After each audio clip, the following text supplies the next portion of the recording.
नमस्कार, मी अनिल उपाध्ये. शिवसिद्ध बातमीपत्रात आपलं स्वागत आहे. पाहूया आजची बातमी.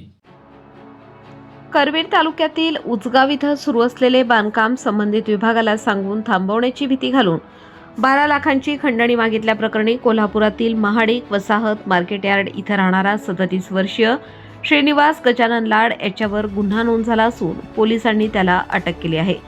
याबाबतची फिर्याद सुपरवायझर नितीन निवृत्ती कदम यांनी गांधीनगर पोलीस ठाण्यात दिली. याबाबत पोलिसातून मिळालेली अधिक माहिती अशी: उचगाव हद्दीत गट क्रमांक 199/3 या जागेमध्ये तुकाराम नामदेव जाखले यांचे बांधकाम सुरू आहे. त्या बांधकामावर नितीन कदम यांची सुपरवायझर म्हणून नेमणूक केली आहे.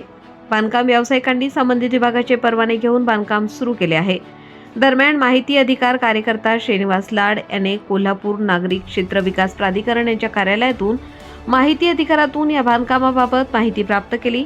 10 फेब्रुवारीला लाड याने सुपरवायझर नितीन कदम यांची गांधीनगर गणेश टॉकीज जवळ भेट घेऊन सुरू असलेल्या बांधकामाबाबत माहिती घेतली आणि मालकाला निरोप देण्यास सांगितले.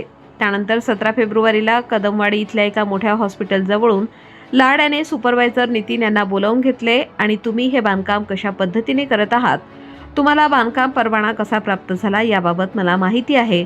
त्यामुळे मला माहिती अधिकारातून या बांधकामाबाबत सगळी माहिती मिळाली आहे. त्यामुळे मी या बांधकामावर प्राधिकरण विभागाकडे तक्रार करून तुमचे बांधकाम थांबवणार आहे. ते थांबवायचे नसेल तर मला प्रत्येक बांधकाम गाळ्याला 2 लाखाप्रमाणे 6 गाळ्यांचे 12 लाख रुपये द्यावे लागतील. नाहीतर मी तुमच्या बांधकामाची तक्रार करून तुमचे बांधकाम बंद पाडणार अशी धमकी देऊन खंडणी मागितली. त्याबाबत नितीन कदम यांनी गांधीनगर पोलीस ठाण्यात तक्रार दाखल केली आहे. या प्रकरणाची माहिती मिळताच गांधीनगर परिसरात खळबळ उडाली आहे. त्यानुसार पोलिसांनी आरोपी श्रीनिवास लाड याला अटक केली असून अधिक तपास सहाय्यक फौजदार संदीप जाधव हे करीत आहेत.